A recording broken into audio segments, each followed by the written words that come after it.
Thank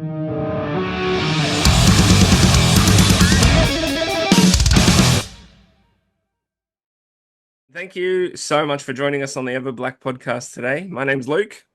How are we doing What's up, today? Luke? Good, man. Thanks for having me. Anytime, anytime. Where are you currently held up? You at home in Nashville or? Yeah, home in Nashville, which is pretty rare these days, but I'm home at least for the time being. Yeah, that's it. Home there for Christmas. Good time. Yeah, kind of. We're going to Hawaii for Christmas, my wife Oh, and I, nice. but home at least for the next week. I think Amberlyn has a couple shows out of town next week or so I'll be on the run. Epic, epic.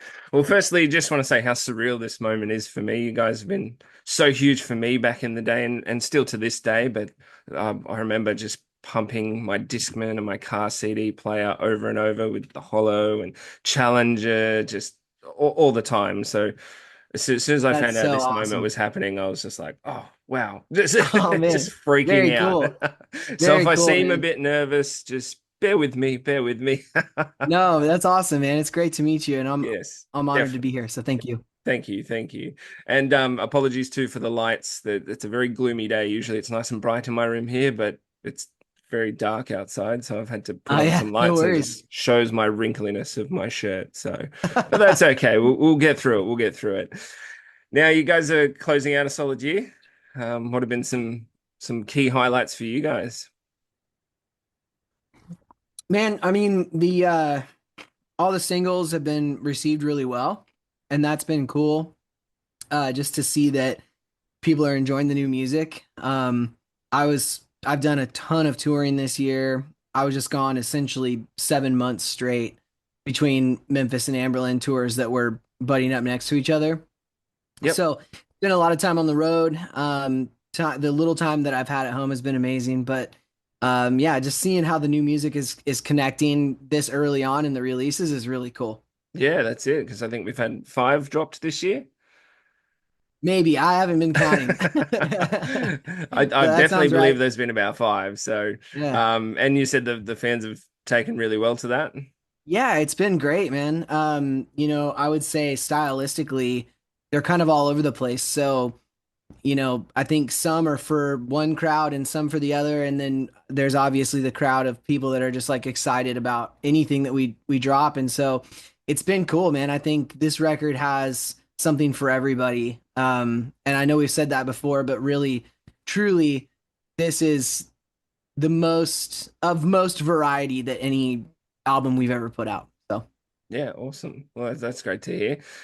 So yeah, I mean, obviously the new album, so Shapeshifter, I yeah, think due out end of March. We can't wait for that. I mean, you yeah. pretty much covered my next question of what we can expect from the album. Was there any sort of specific message that you wanted to get out there when doing the album, or? Yeah, I think more than anything right now, I can only speak for, living in America, but just I think the election and everything that's happened, honestly, even since the pandemic and everything, it's just been, I think people crave authenticity more than ever before. And to a certain extent, we all wear a mask in some way or another. It's tough. It can be hard to reveal your true self in every aspect of your life. And um, so, Shapeshifter, the song itself is very finger pointy. That makes it a fun song, to sing along and to perform live. But the overarching message of the whole album is just that we are all shapeshifting. We are all becoming different versions of ourselves, whether that be for better or for worse. And I think that the best thing that any of us can do for the whole entire world is just look internally and be the best of ourselves that we can be. And that really changes the whole climate of humanity. So I'm talking to myself and all of that, and just wanting to be more authentic in all of my endeavors and hoping that the album might inspire people to do the same. So, Oh, definitely. And I'm sure 100% that it will. Uh, so, and do you find after like, I mean, you've been doing this game for like 16 years now. Do you find it challenging to still pump out those amazing tracks, or it just comes naturally for you? We're having more fun making music now than ever before. I think for some bands, it might come a little earlier on, like the way that things are supposed to work. For us, it's felt like every album has been us learning ourselves and learning each other as band members, and Kellen and I being the writers. He and I trying to understand each other on a spiritual level, even when writing music, like just some like the way that we are communicating through song, not only to the audience but to each other when writing. It's a special thing, and it's like I heard this quote the other day that I shouldn't even say this, but I heard that like in your 50s, like a married couple in their 50s has the best sex of their life because they have gotten to know each other and each other's bodies so well. They're so in tune that it just gets better and better. And it's like that kind of feels the way that this band feels right now, is just that everything that we've learned and everything that we've gone through and all of the mistakes that we've made and the wins that we've had, all of it has led to this like new, really beautiful chemistry between all four members and between Kellen and I when writing songs that just feels it's the best it's ever been to us, and I think that that shows in the songs. And so no, it's not hard to dig that up. It's been hard to discover the best way to do what we do, and now we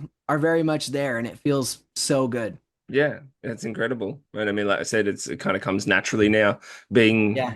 together so long and just doing it day in, day out. And yeah, it's Yeah, an and I think awesome place to honestly, be. during the pandemic and not having the ability to travel and work with other people, like, we wanted to go out to LA and work with some producers out there and stuff. And I think us being forced to be alone really was the piece that you never would have imagined we needed, but we needed so badly to be reminded that what gave our band a start was very much just us as kids wanting to share something, and it was that simple, and people gravitated towards that. And so when you get rid of all the noise, you get rid of all of the voices and outside input and big rock producers and all of this like stuff, it becomes so much more simple. And everybody, I think, tends to overcomplicate things, and it just doesn't have to be like that. So I think that's been the secret sauce, is just learning how to not overcomplicate. And yeah. Sorry, I'm kind of rambling, I think. No, we're for it. That's what we're here to do. I mean, that's it. Just keeping it simple, and it just works. It's just Yeah, always the way. I mean, well, the singles they're killing it here. And we can't awesome. wait for the rest of the album. Can't wait to hear it. Have you worked a few of the new songs into any live sets yet? Oh yeah, yeah. Almost all of them, I think. I know we haven't played Paralyzed in a live setting yet, but I'm super excited for that. But the rest of them, and maybe not Hell is Empty, maybe just three of them. Sorry, my memory's terrible. That's all But yeah, right. we have been introducing them, and it's been crazy. Like the initial reaction of these songs live in some cities has outweighed songs like The Sinner and Vices, and has become like real important moments in the set. Just crazy. So I'll be eager to see what it's like over there when we bust out the new ones. Yep, we'll definitely take them very well, I'm pretty sure. Now, Awesome. a lot of the bands from the 2000s and your 2010s, around when you guys started and that, like they're all now doing these anniversary tours. So it seems like a popular thing at the moment, and it's keeping all us older folk happy. So hopefully we see maybe a 15-year headlining tour for the Hollow, or we don't want to wait 20. We don't want to wait 20. Yeah, yeah, yeah. I mean, we have certainly had the conversations. It's seemed like it's lined up perfectly for it to not happen thus far. Like, you want to bring all of the attention back to an anniversary album like that, and it's can be a really special moment. But for us, it's been like right when new music has been the focal point. And so it's made it really complicated to try to be like, all right, now let's divert all of the attention to the older catalog. And it's been tough, man. It really has, like, timeline wise. So we might have to do like a 10-year anniversary on like the 12th year, like that kind of like idea, Yeah, because that's fine. it's tough. But yeah, we'll definitely do something like that at some point. We're all eager to do it as well when the Yep. stars align. That's it. 10-year anniversary of it being out for 2 years. So that's fine. We'll Yeah. take it. We'll take anything. Yeah. Yeah. Now, speaking of anniversary tours, we recently received the big news. You guys are obviously heading back to Australia for the first time. It's been about 10 years now, I think, with Man. with Atreyu, after announcing their anniversary tour with The Curse. Yep. I still remember the last time I think I saw you guys was Soundwave 2013. You Man. guys played at like 12:30 in the afternoon. I was so pumped. I missed the Brisbane tickets because I think Metallica and Linkin Park were on that show, so they flew out in seconds. So I actually flew to Sydney just to catch you guys, and Linkin Park were a big one for me. And I got near the front of the mosh, and I remember it was like one of the hottest days ever. It was like 35 degrees, blistering sun, pumped out to you guys. And I walked out and I pretty much sat down in the shade for the next 6 hours because I was just wrecked. I just moshed and got into you guys so much. And I was just like, I'm done for the day. I can't do anymore. That's And awesome. this was like 12 years ago. And I was a young kid back then, but no, destroyed me. But it was Yeah. so worth it. Yeah, I remember that show very specifically. There's a couple of really special moments in that set to me. Just like eye-opening, like, oh my gosh, this is something that's really happening. Kind of moments that don't happen as often as you would hope. And so that was a very special show. And we're so excited to come back, man. It's been way too long. Honestly, for most international territories, it's been far too long for us. Um, and so we're very much looking forward to it. Yeah. Yep. How did it come about? I mean, obviously the announcement video was hilarious. Loved that. And when I saw it, I was screaming on the inside like a 15-year-old girl, maybe on the outside too. But how did it come about? How did it all come together? Yeah. So we've done a lot with Atreyu, and we love those guys. And now Brandon is actually like my neighbor. He just lives like a few minutes up the street. And so we have just hung out a lot, and he came over to the studio and like cut some vocals here one day. And um, we just had been talking about it. And like, this was a co-headliner. And the last thing we did with Atreyu was a co-headliner in the States. And it was so much fun. Like, just the dynamic of the two bands and our personalities, it meshes really well. And we really enjoy each other a lot. So yeah, so it's just, it was a conversation that became a reality fairly quickly, honestly. From the time that the idea came up to the time that it was solidified was maybe less than a month. So Yep. pretty cool. Perfect fit. The Yeah. Atreyu boys, they're absolute legends. I'm actually catching up straight after you with Brandon, so you can just Oh, yell out, cool. I'm coming. Um, so That's awesome. I'm gonna ask you a question, and then I'm gonna bounce it back to him as well. So what's your favorite Atreyu song and why? And then I'll ask him what his favorite Memphis May Fire song is and why. Oh, my favorite Atreyu song.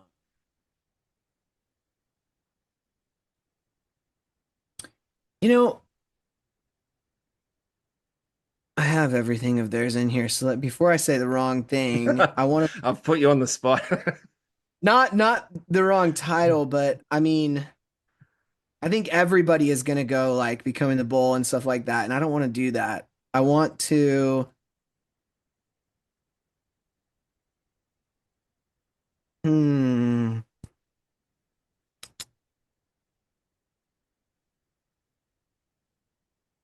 That's tough, dude. Brandon is such a good singer. Like, having him in the studio here was so cool because he's just one of the last vocalists in our genre that is just a natural born powerhouse.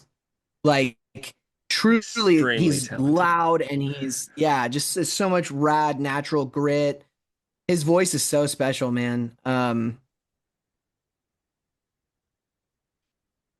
Oh, dude, I know the answer. It's Gone. Even though that's a new song, it's Gone because There's not a single sleepy moment in that song. And it's so nostalgic, but it's also so fresh. The whole thing.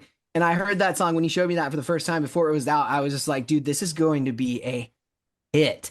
And it really did really well at radio here. So it's cool to see them still crushing. But yeah, since everybody else is gonna go old school, I'm gonna go with the new stuff. I'm gonna say Awesome. Gone. And they're making the best music of their career right now. That's my answer. Perfect. No, they definitely are. So again, it's a perfect match for the tour. Like it's just incredible. Thank And you. obviously you guys have a song together, so maybe we'll see you guys. We'll see them, Brandon, maybe pop out on stage to sing with Yeah. you. But fingers crossed. Yeah. Yeah. Probably. So we'll see how that goes. One last quick fire question. I always like to throw something fun in. If you had to switch places with a singer of another band, who would it be? Any band. Obviously, you Like love if your I band and you don't want to get rid of your band, but if you just hypothetically had to, like if I had to sing for another band, yeah, if you're swapping uh, singers with a band because you're forced to. and we're not talking about Amber Lynn, just to No, be no, no, that's okay. okay. You already did that. That's just Yeah. pretend that didn't. I would say Blindside. Yeah, I mean they're in my absolute top bands, and I learned so much from Christian just listening to that band. Um, so that or maybe My American Heart was another big favorite of mine growing up. So between those two, but yeah, Blindside would be so sick. We'd love to hear it. Well, Matty, thanks so much for taking the time to chat with us. I really appreciate it. From myself and the Everblack Podcast, we wish yourself, Brittany, and your furry children a very happy and safe Christmas. We'll have all the links below to the tour, and I will personally see you from the photo pit at the front because I'll be taking photos of that show in Brisbane. So yeah, Awesome. give us a wave, give us whatever. You can flip me off, I don't care. Uh, whatever makes a cool photo, I'll take it. I love it. Dude, you're a legend. Thank you so much for having me, and we'll be seeing you soon. Definitely enjoy. Thank you so much.